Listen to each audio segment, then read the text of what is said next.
So in this lecture, we're going to look at a couple parameters of reward, the amount of reward and the delay to reward. So what are some of these factors that influence reward value? So we can have the objective value of a reward. So 1 niblet of food, 2, 3, 4, these are all objective differences. The difference between $1 and $2 is $1. The difference between $2 and $3 is $1. That's objective. So we can have an objective waiting time, an objective actual amount difference. But what psychologists do is they're converting the objective world into the subjective world. How we value those rewards may be very different than their objective value. We call this a reward's utility. It comes from the idea of the usefulness of a reward. How useful is it doesn't depend on its objective amount, but whether we want it, whether we need it, when was the last time we had it, those kinds of things. This has been going back for a long time, right? So Daniel Bernoulli, 1738, he was already talking about this idea when discussing economics. The determination of the value of an item must not be based on its price, but rather on the utility it uses. The price of an item is dependent only on the thing itself and is equal for everyone.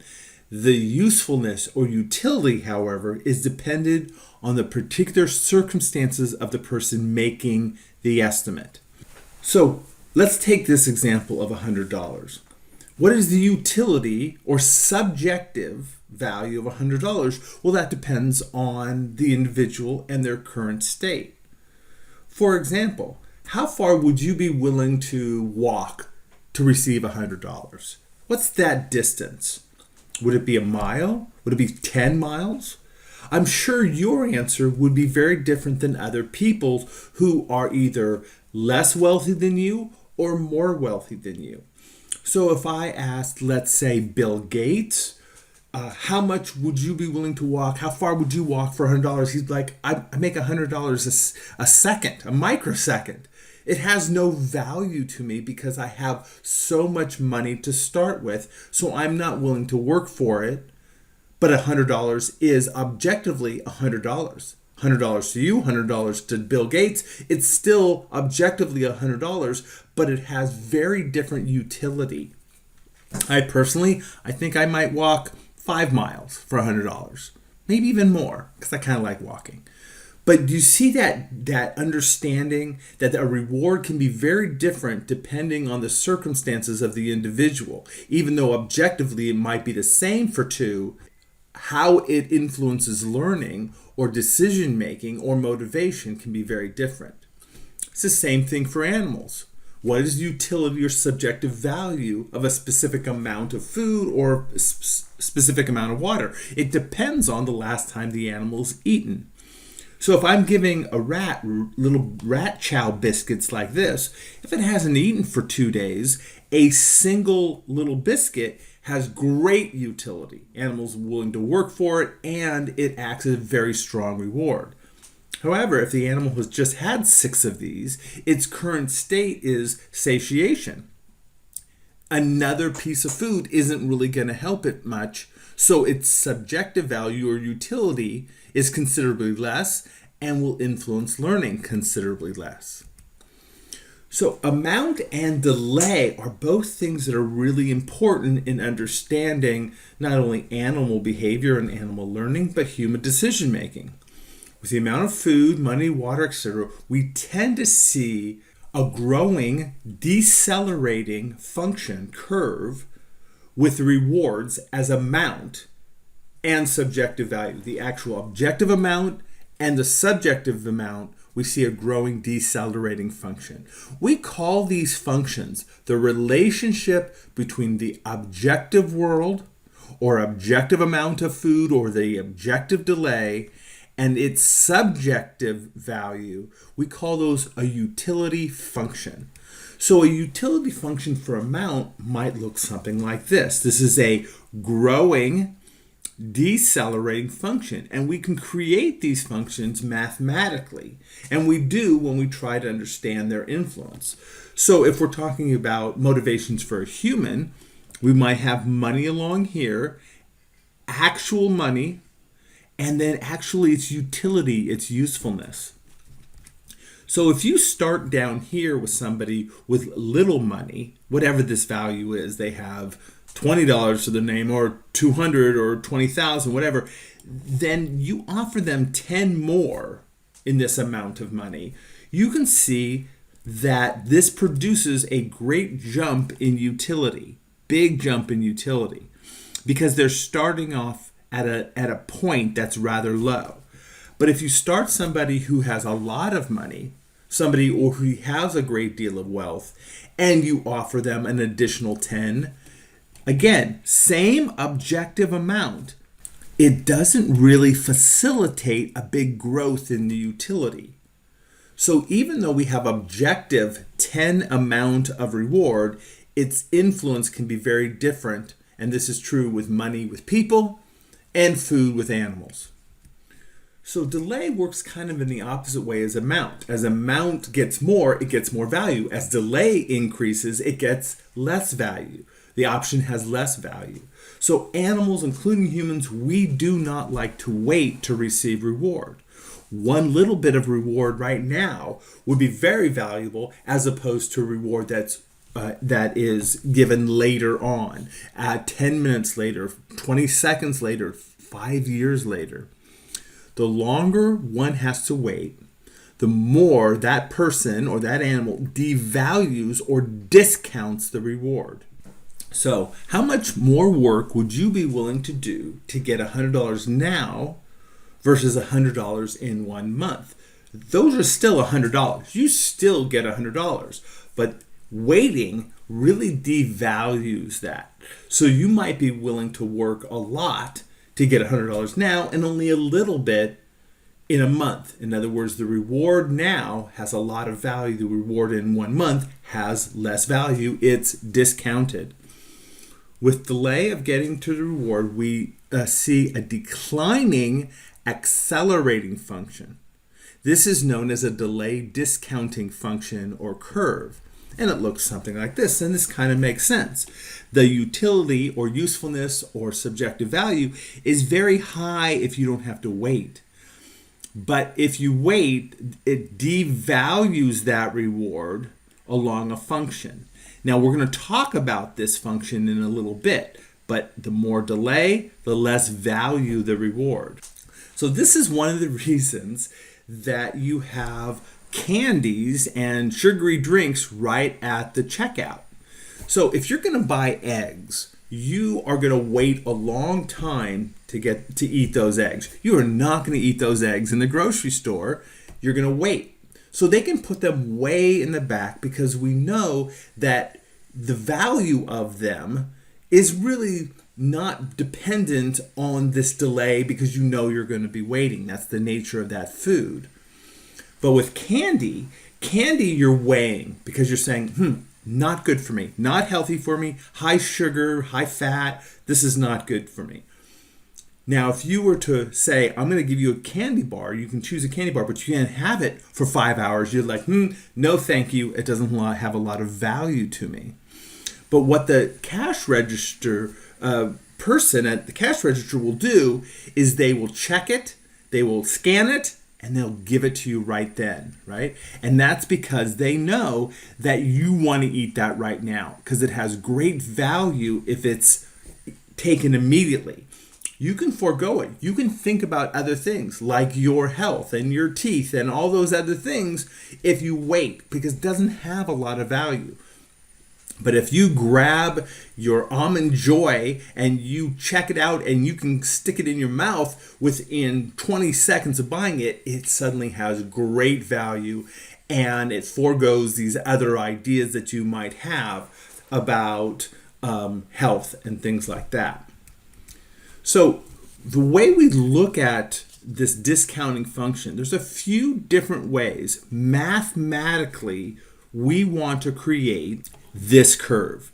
How steep is this curve? What is this curve? Because we can actually determine this curve, and that helps us understand the influence of delay on the value or utility of a reward. So there's a lot of mathematical models that predict how people and animals lose the value or discount the value of a reward as time goes by.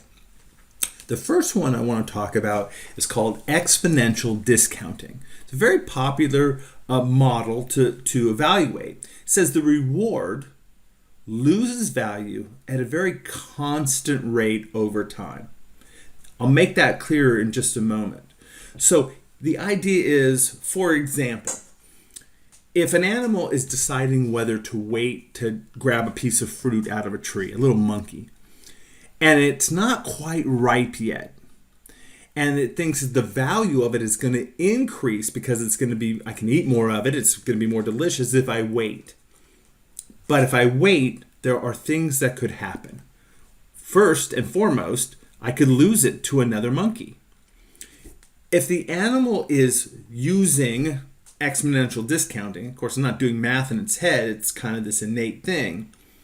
If there's a 20% chance of losing the opportunity to get the food, if an animal waits 1 day before retrieving it, in other words, there's a chance that another monkey is going to come along, logically, there would be an additional 20% chance of losing it over the second day. There's no difference between the first and the second and the third. So each unit of time discounts the value by the same amount.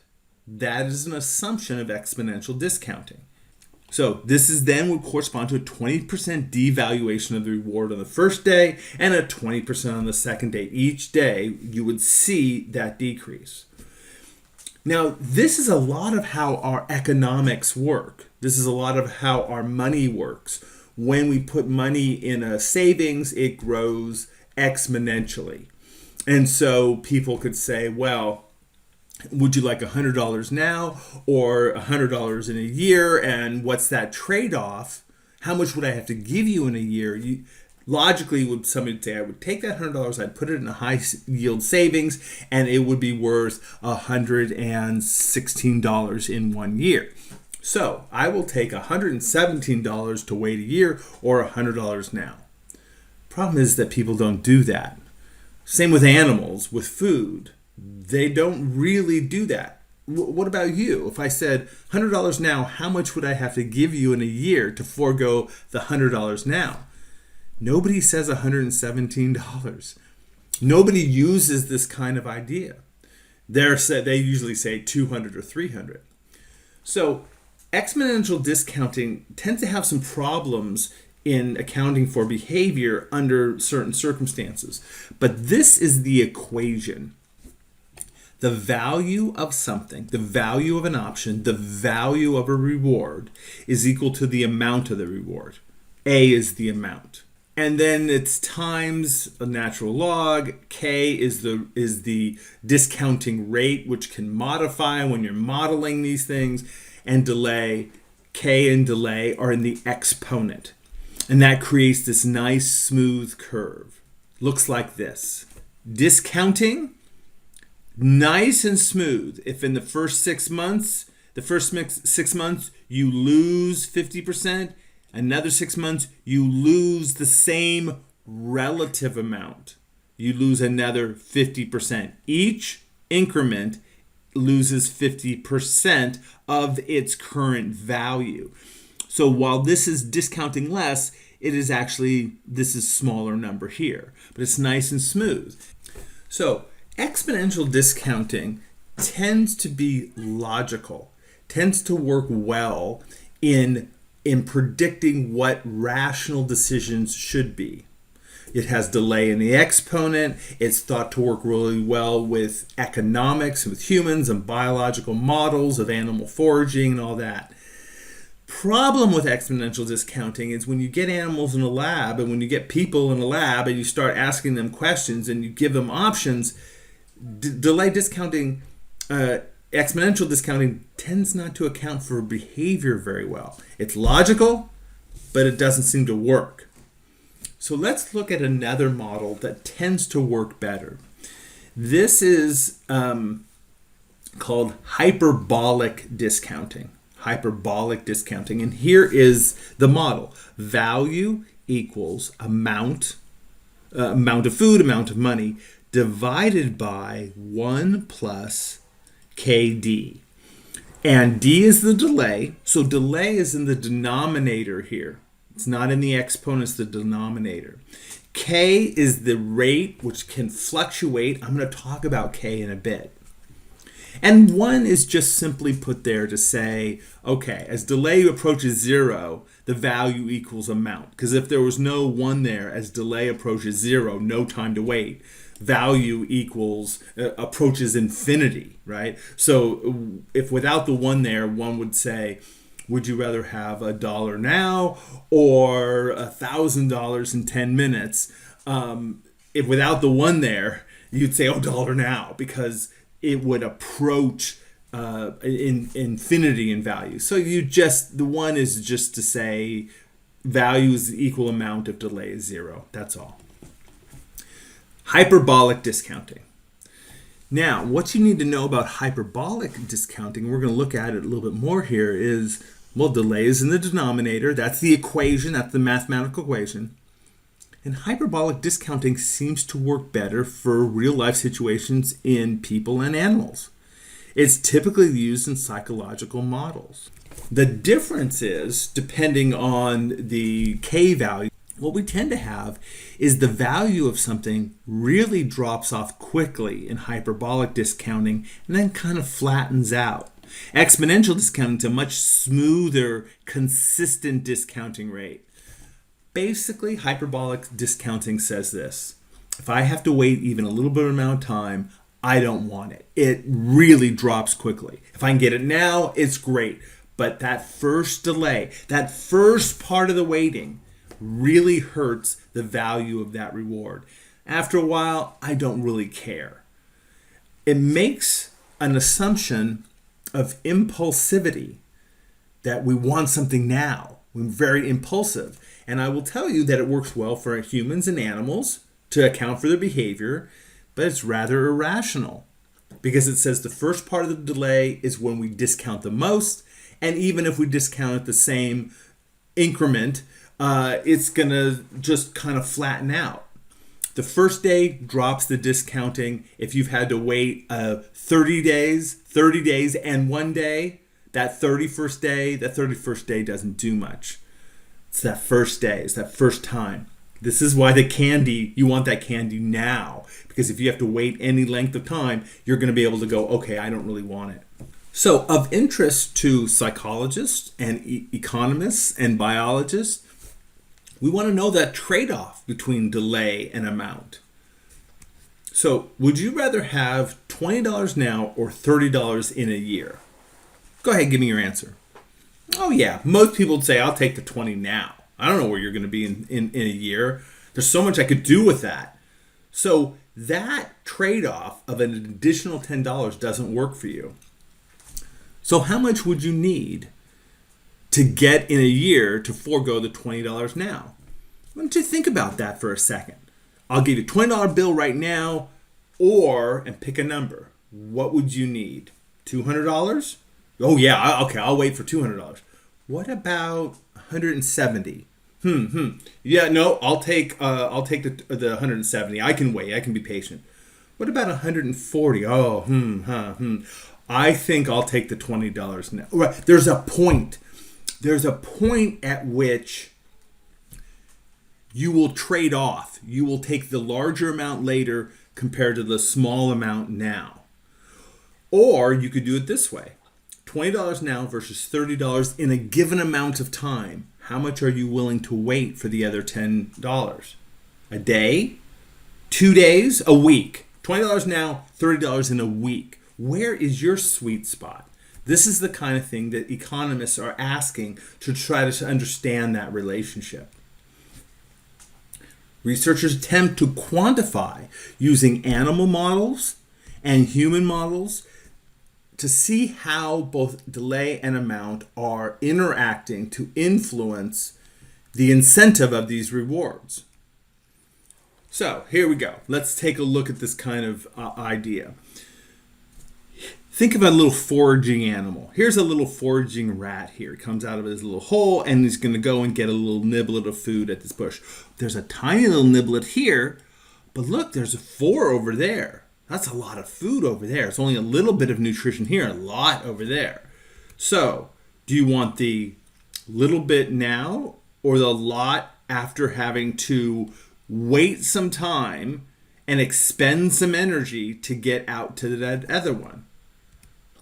So if I eat the smaller sooner reward, then the chances of survival are slightly improved. I get my little bit of reward, maybe I do okay. But if I wait for the bigger one, if I wait that time and move out to that large one, I can really improve my fitness and my health because I get a lot of food. I think I'll wait. I think I'll go, oh, wait. Now we get into the problem. If you forego the small now, there are things that could happen on the way to getting the large. You could get attacked by a cat, you put yourself in danger, or it might be that some other animal gets it. So this, if we're talking about the evolutionary pressures put on animals to make these foraging decisions, these are really powerful surviving things. And this is right out of natural selection. Animals that make these good decisions, the best decisions for them, for their survival, pass on their genes. Others that are discounting wrong, they aren't. They aren't passing on their genes. And so generation after generation, you get these preferences. So maybe the animal goes over and waits time and, another animal came and got all that big food and then came up behind you and got that little food. You missed out. Again, you were pulled out of the gene pool. So there's a lot of evolutionary pressure for animals to make these kinds of decisions that best suit their function, right? We call this sort of an optimality or optimal foraging. There's a number of ways that researchers study this relationship between amount and delay. It has been a big part of my career. I've studied this in a lot of different ways. You can study it using choice experiments. And this is something I've done where you just keep constant the amount and delay offered by 2 options and let them choose. Or what's called titration experiments, where things are constantly adjusted until you find a point where animals are indifferent. Both of those things help us in understanding and creating those discounting functions, as well as the utility functions with amount. So I've talked about this experiment before, but let's go over it again because it looked at that trade-off. So I had a little starling. Here's a little starling, and I had a food hopper here, a little green button here, and then symbols on both sides. And the animal would peck the little green thing, and then it would make a choice between these 2 options.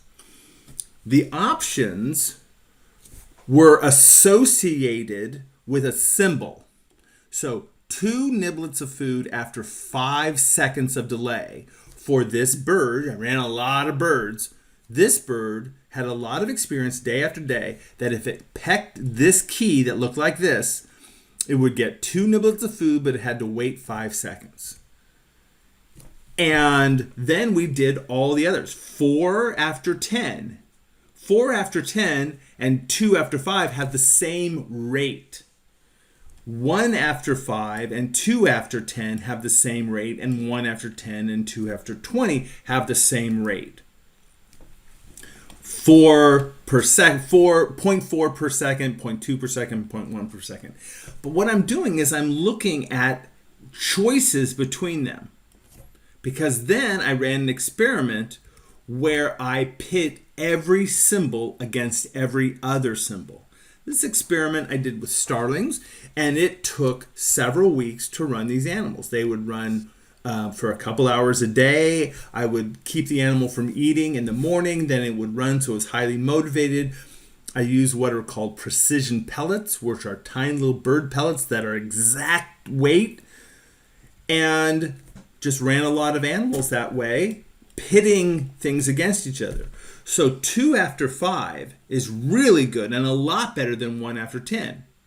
but what proportion of times do they choose this symbol over this symbol? Because they choose this sometimes. So I had these trials where the stimulus would come on and they would peck it and they would get their food. These are forced trials. So I had a forced trial, so the animal knew what the symbol represented. I had a forced trial with the other option, and then they got to choose. Forced on one stimulus, forced on the other, and then they get to choose. And I also added a probe trial in there where they didn't get any reward because I was interested in their perception of that delay.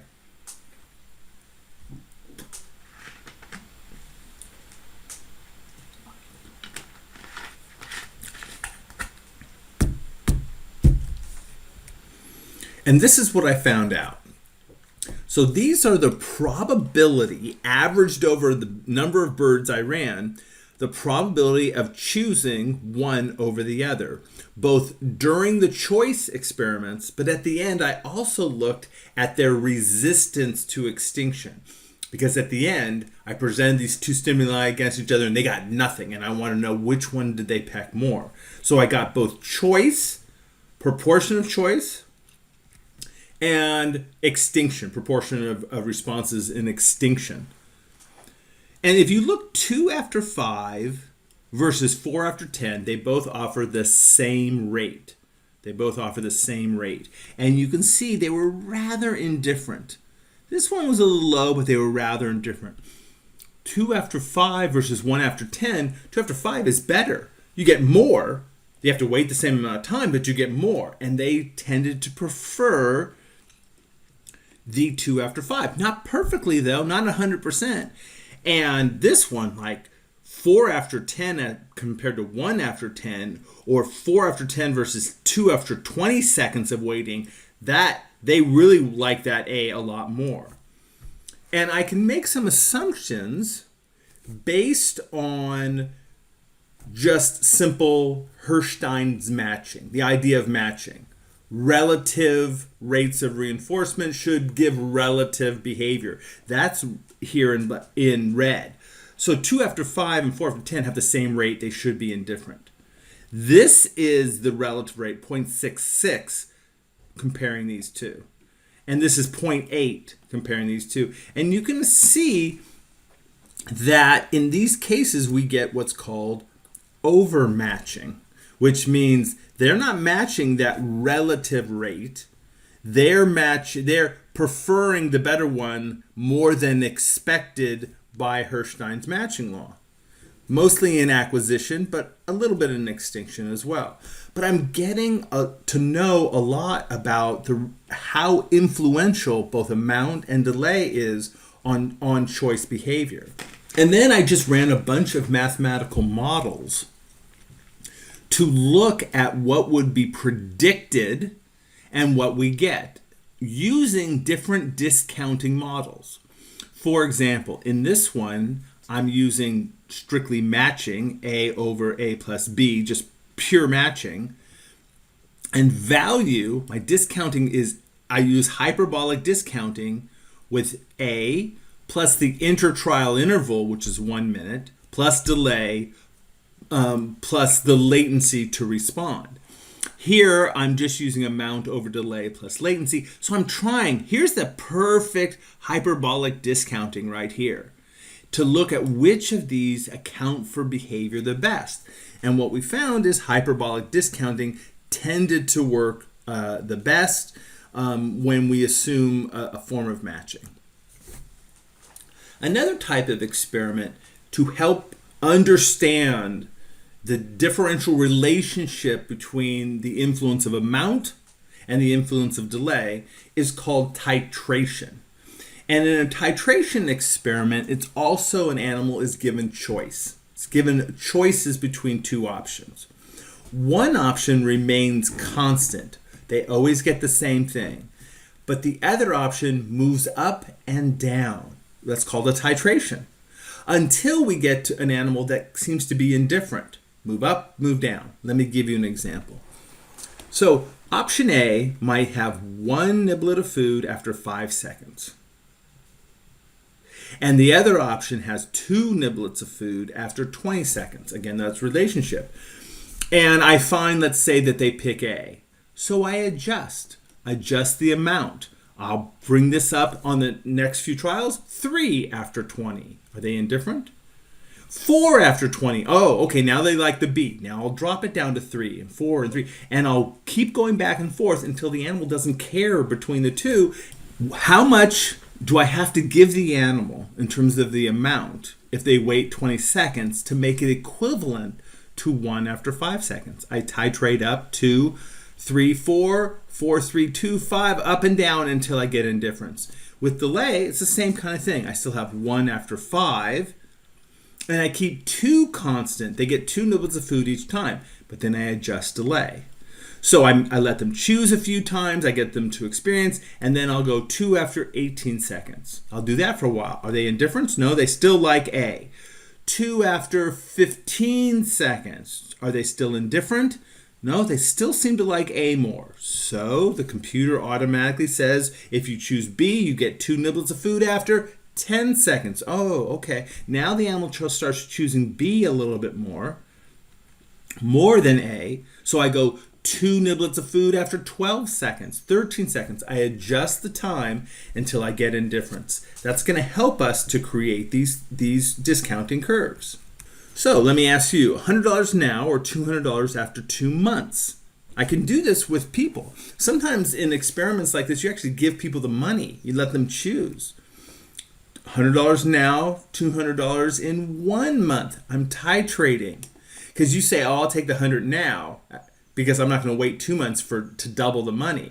So what happens if I bring that time down? Are you indifferent? Do you care? After 1 month, I'll take the 200. I'll take B. Okay, what about this?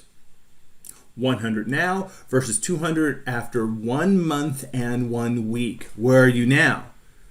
Oh, I'll still take the 200. 1 month and 2 weeks. Oh no, I'll take the 100 now. See how I'm moving up and down until I find an indifference level. Adjust up and down until there is no preference, and that will tell you how to create your curve. You might have an animal that goes to this option, and there it is getting, what is this? 9, 10 niblets of food. And if it goes over here, it makes a different choice. It gets 10 niblets of food, and the animal is indifferent. Okay, good. What happens if you then change it? So we know that the relative, there's zero delay, and they have equal value. What happens if then the animal goes here, he gets 10 niblets of food. If he goes here, he gets 30 seconds. He has to wait. They don't like to wait to get 10 niblets of food. They're going to prefer this one. So you lower the amount. Now, is the animal willing to wait 30 seconds to get 10 or get 5 immediately? Well, it still likes the 5 immediately. Remember how important in hyperbolic discounting is immediacy? So important. What about 1? Oh, okay. The animal has experience with this. They know what they're going to get from each option.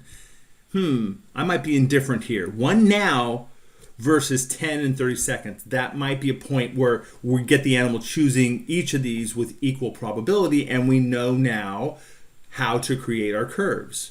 We see that relationship on each delay component, and we can create these curves by doing titration experiments and by doing choice experiments. We know where they are on this line. So James Mazur is a famous learning theorist. He did a lot of work on this idea, and he found with animals doing titration experiments that the value is amount over 1 plus KD. Found it in birds, found it in rats, found it in monkeys, found it in humans. We get very similar results across animals, generalized across animals, right? The general process approach. Hyperbolic discounting seems to work really well to account for behavior.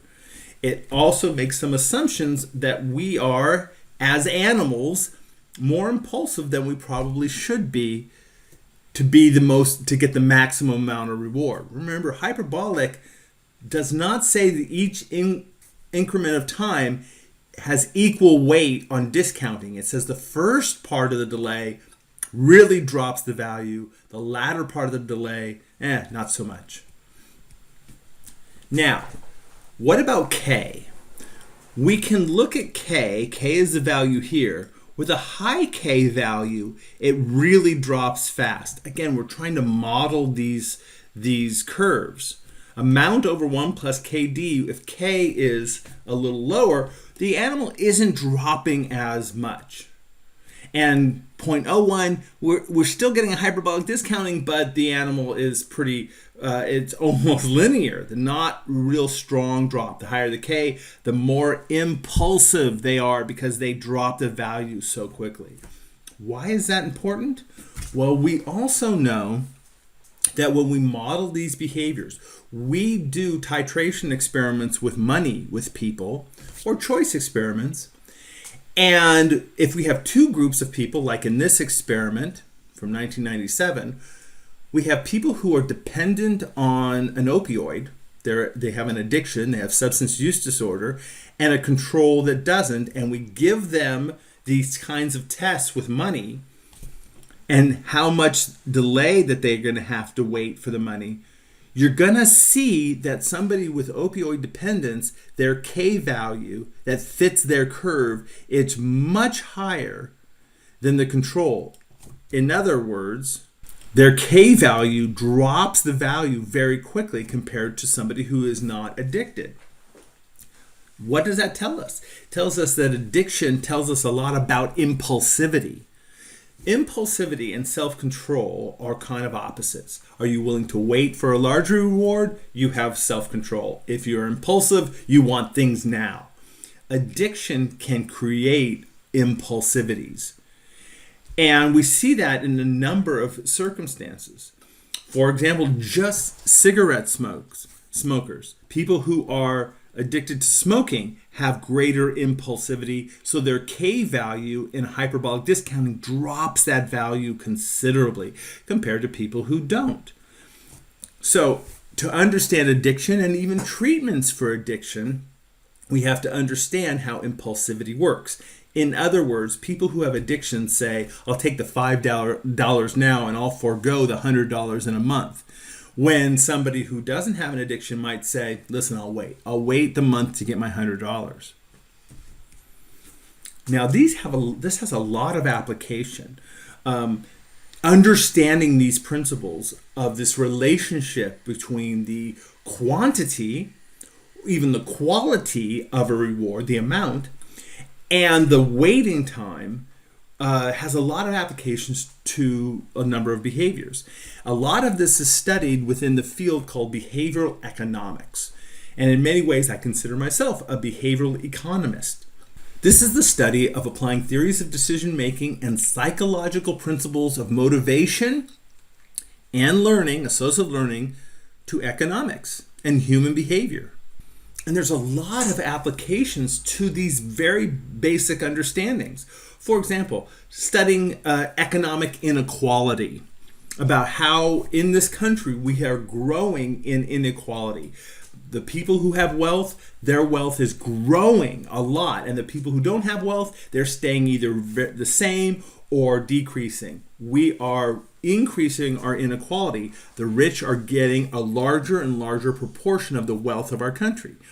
Understanding the perception of wealth tells us a lot about that.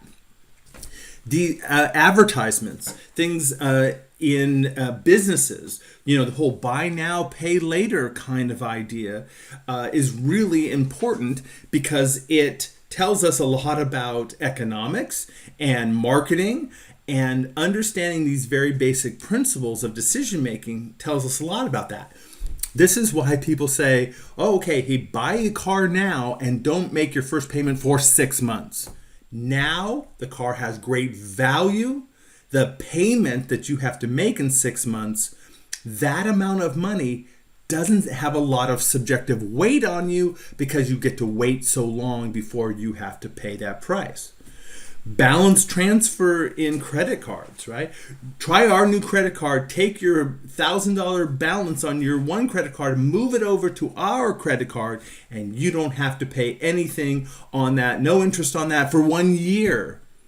Well, what they don't tell you is you get this new credit card, you put any money on it, you kind of have to pay off old stuff that before you can start paying off the new stuff. It's not a really good thing. People get in a lot of trouble transferring that money, but people say, wait, you don't have to pay that money that you have to give up. You don't have to pay for a year or so. Oh, that sounds really good. The weight and the hardship of that value is so diminished in a year compared to getting my money now. This is a really big problem in saving for retirement. You're asking somebody to say, put $100 away a month at the age of 22 for your retirement when you turn 70 or 65. But I want my money now. I want to spend it now. No, but it'll grow, and you'll be so wealthy by the time you're 65. That makes no sense. I'm not going to, 50 years? That's a tremendous discounting. And so saving for retirement can be very, very difficult to do, especially for young people, even though at my age, I'm 58 years old, and I'm going to retire, let's say, when I'm 65. If I put $100 away a month now, okay, I'd have a pretty good amount of money when I'm 65. Not great, a few $1,000s. But at age 20, if you put $100 away, you'd be a millionaire by the time you're 70 or 65 because it grows exponentially. So the earlier, the better. But that's not how we perceive things. We've talked about addiction. Understanding addiction and treatment for addiction takes a lot into account these ideas of impulsivity and discounting of value. Child development, really important to understand things like self-control and impulsivity in children and how that might change in teenage years. And a lot of this kind of understanding comes from research on delay discounting and amount. And now broader pictures. This is now the idea of the environment. What are you willing to sacrifice now to have a planet that has a lot of biodiversity in the future, a lot of animals and plants, or a livable planet with climate change? This is a really hard sell.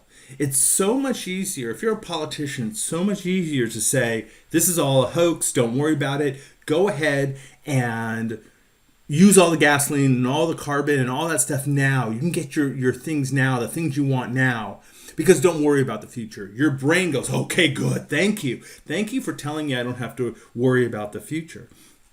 And then, of course, the scientists are going, we need to do stuff now. We need to sacrifice now. We need to give up now, rewards now, so that in 50 years, 100 years, 200 years, we have a livable planet. And it's very difficult to get people to have that perspective of waiting for a good outcome. There's been lots of papers on this, right? Global warming and hyperbolic discounting.